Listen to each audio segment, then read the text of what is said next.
Hello everyone and welcome to this e class. आज का हमारा टॉपिक है बैंड थ्योरी ऑफ सॉलिड्स और ठोसों के लिए बैंड सिद्धांत।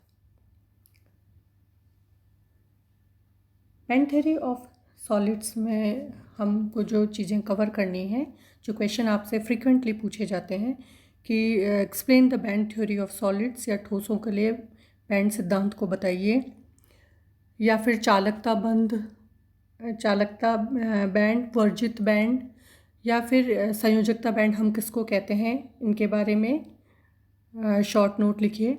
इस तरीके के क्वेश्चंस आपसे पूछे जा सकते हैं। तो ये सारे क्वेश्चंस हम अपने इस लेक्चर में कवर करेंगे। बैंड थ्योरी ऑफ सॉलिड्स का जो इम्पोर्टेंस है, जो इसकी उपयोगिता है, वो ये है कि ये सिद्धांत हमें जो ठोस होते हैं उनके वो चालक होंगे, अर्धचालक होंगे या कुचालक होंगे, इस बारे में हमें बताते हैं। बैंड थ्योरी ऑफ सॉलिड्स क्या बताती है हमें कि देखिए, जिस तरीके से एक आइसोलेटेड एटम है, इस आइसोलेटेड एटम में इलेक्ट्रॉन्स का अरेंजमेंट हमें दिखाया कि न्यूक्लियस है और उसके चारों तरफ इलेक्ट्रॉन्स हैं। इसको अगर हम इसके इलेक्ट्रॉन्स के साथ एनर्जी एसोसिएटेड होती है हर इलेक्ट्रॉन के साथ, और उसको हम उसका एनर्जी लेवल बोलते हैं, उसका ऊर्जा स्तर बोलते हैं। यहाँ पर हम एनर्जी लेवल्स को डायग्राम में दिखाया है, इलेक्ट्रॉनिक एनर्जी लेवल्स। इस तरीके से एनर्जी लेवल्स इसमें होते हैं अगर एटम हमारे पास एक एटम है और वो आइसोलेटेड एटम है। And in isolated atom the energy levels of the electrons are discrete. When n number of electrons interact with each other, the discrete energy level of the electrons in the solids are split up. अब अगर हमारे पास एक atom है तो ये उसके energy levels हैं। अगर जब ठोस अवस्था का निर्माण होता है तो हमने पढ़ा था अपने प्रीवियस क्लासेस में कि ठोस में अणु बहुत ही रेगुलर पैटर्न में होते हैं और एक दूसरे के बहुत ही नज़दीक होते हैं। जब इलेक्ट्रॉन्स एक दूसरे के बहुत नज़दीक होंगे तो उनमें आपस में इंटरेक्शन होगा, जहाँ पे जैसे कि हमें बताया कि दो एटम या दो परमाणु एक दूसरे के पास में हैं। सॉलिड अवस्था में हमने देखा है कि बहुत सारे जो परमाणु होते हैं, बहुत सारे एटम होते हैं, एक दूसरे के बिल्कुल पास पास में होते हैं। तो इनका जो आउटर मोस्ट इलेक्ट्रॉन होगा वो इस दूसरे वाले एटम के इलेक्ट्रॉन के साथ में इंटरेक्ट करेगा, अंतर क्रिया करेगा, और उस अंतर क्रिया की वजह से क्या होगा, इलेक्ट्रॉन्स की एनर्जी या तो कम हो जाएगी या फिर एनर्जी ज़्यादा हो जाएगी।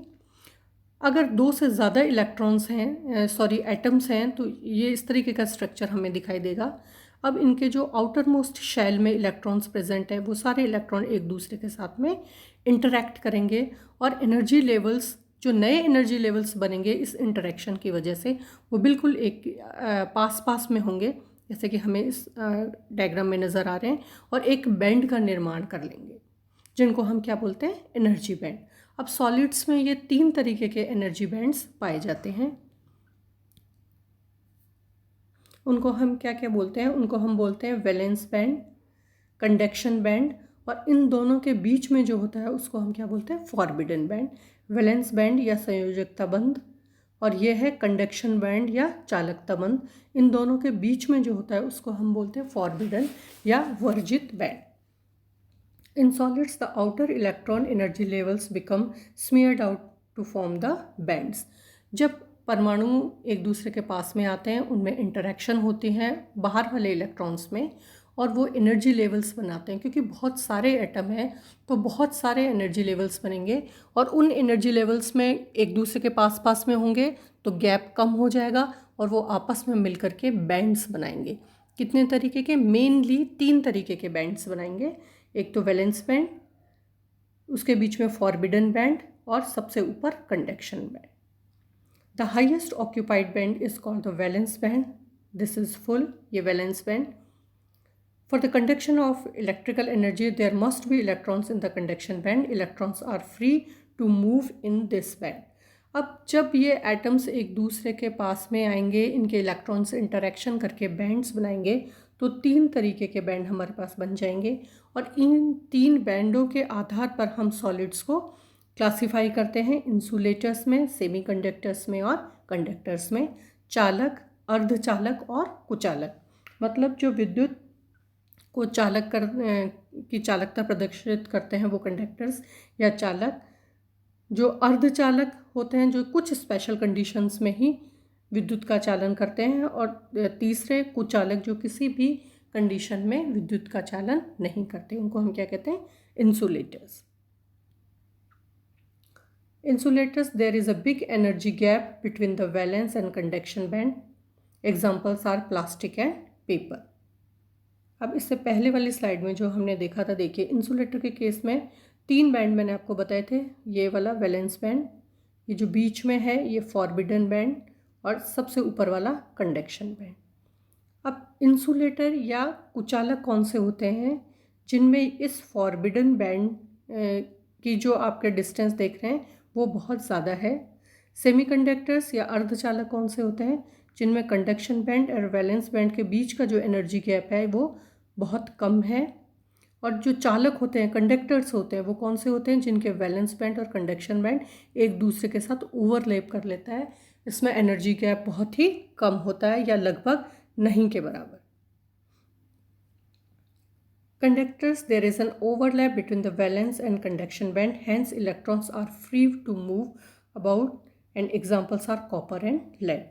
वो धातुएं जो विद्युत की सुचालक होती है उनके अंदर संयोजकता बंध और चालकता बंध के बीच में बिल्कुल भी जगह नहीं होती, एनर्जी गैप नहीं होता, और इसलिए इलेक्ट्रॉन वैलेंस बैंड में से कंडक्शन बैंड में आराम से आ जाते हैं. एग्जाम्पल है copper and lead. Third type of metals कौन से होते हैं? सेमी कंडक्टर्स या अर्धचालक. There is a small energy gap between the two bands. Thermal excitation is sufficient to move electrons from the valence to the conduction band, and examples are silicon and germanium. जो semiconductors होते हैं उनमें बीच का energy gap इतना कम होता है कि जैसे ही हम थर्मल एनर्जी देते हैं, हीटिंग करते हैं, जो इलेक्ट्रॉन्स होते हैं वो वैलेंस बैंड में से कंडक्शन बैंड में आ जाते हैं और इलेक्ट्रिसिटी को कंडक्ट कर सकते हैं. When a conductor is heated, its resistance increases. ये क्वेश्चन अक्सर पूछा जाता है, बहुत सारे एग्जाम्स में पूछा जाता है कि जब हम कंडक्टर्स को हीट करते हैं तो उनकी प्रतिरोध बढ़ जाता है. जब हम किसी चालक को गर्म करते हैं तो उसका प्रतिरोध बढ़ जाता है. क्यों बढ़ जाता है? The atoms vibrate more and the electrons find it more difficult to move through the conductor. जैसे ही हम उसको गर्म करते हैं, एटम्स में हीट एनर्जी एब्जॉर्ब करके क्या होंगे? कंपन होंगे, वाइब्रेशंस होंगे, और वाइब्रेशन होने की वजह से मेटल में से उनका मूवमेंट कम हो जाएगा, और जब मूवमेंट कम हो जाएगा तो चालकता हमारी कम हो जाएगी. But in a semi conductor the resistance decreases with an increase in temperature. लेकिन जो सेमी कंडक्टर्स होते हैं, अर्धचालक होते हैं, उनमें उल्टा होता है. जैसे हम टेम्परेचर को बढ़ाएंगे उनका प्रतिरोध कम हो जाता है.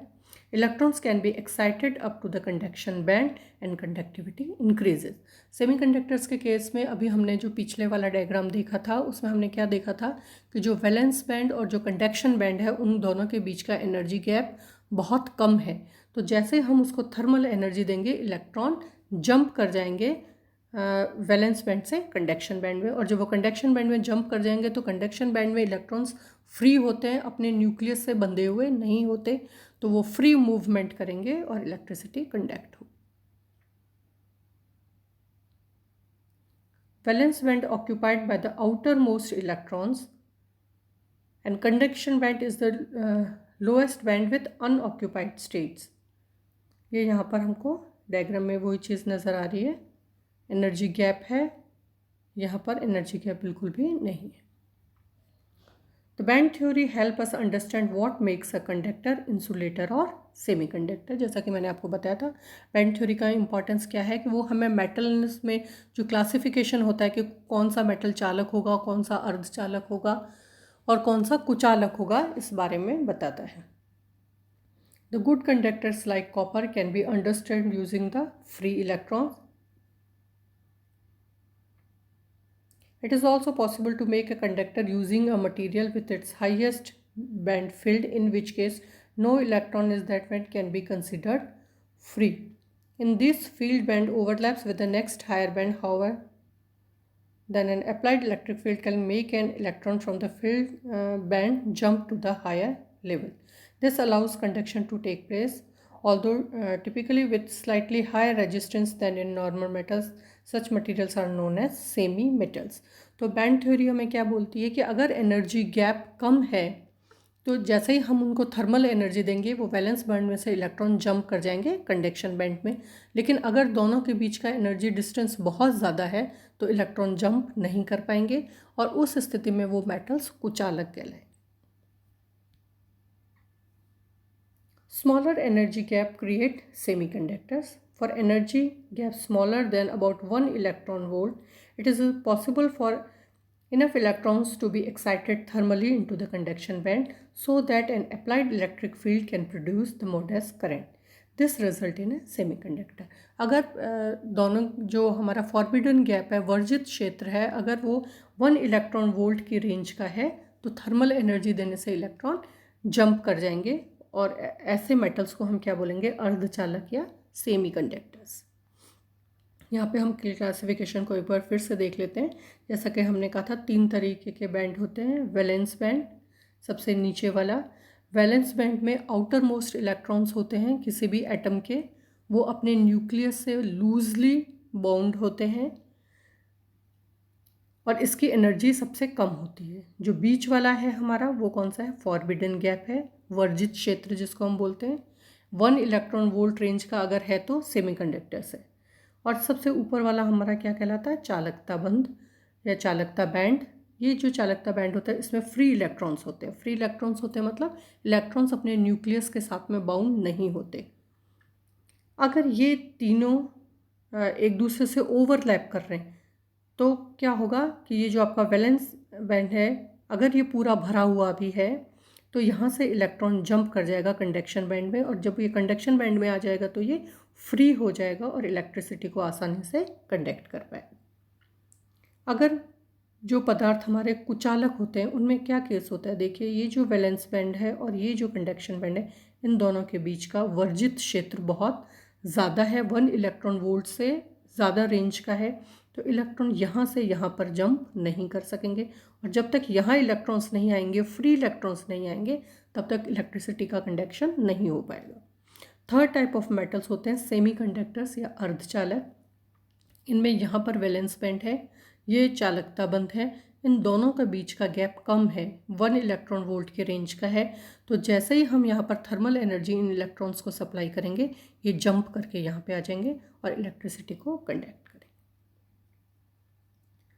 Semiconductor is a material that has a resistivity volume between that of a conductor and an insulator. There are 2 types of semiconductors. 2 तरीके के semiconductors या अर्धचालक होते हैं, intrinsic semiconductor and extrinsic semiconductor, जिनको हम क्या बोलते हैं, P type semiconductors and N type semiconductors। ये हम थोड़ा सा इसके बारे में कर लेते हैं, हालांकि ये इस साल BSc फर्स्ट ईयर के कोर्स में नहीं है लेकिन आगे के एग्ज़ाम्स में ये आपके लिए यूज़फुल है। Intrinsic semiconductors is a pure semiconductor. The number of excited electrons and the number of holes are equal. जो intrinsic semiconductors होते हैं उनमें होल और इलेक्ट्रॉन्स दोनों के नंबर बराबर होते हैं। Extrinsic semiconductor 2 तरीके के होते हैं, P type semiconductors and N type semiconductors. P type semiconductors have a larger hole concentration than the electron concentration, and in case of N type semiconductors have a larger electron concentration than the hole concentration. तो ये सारा था हमारा band theory of solids के बारे में। अब next ई class में हम कोलाइडल स्टेट के बारे में पढ़ेंगे। Thank you.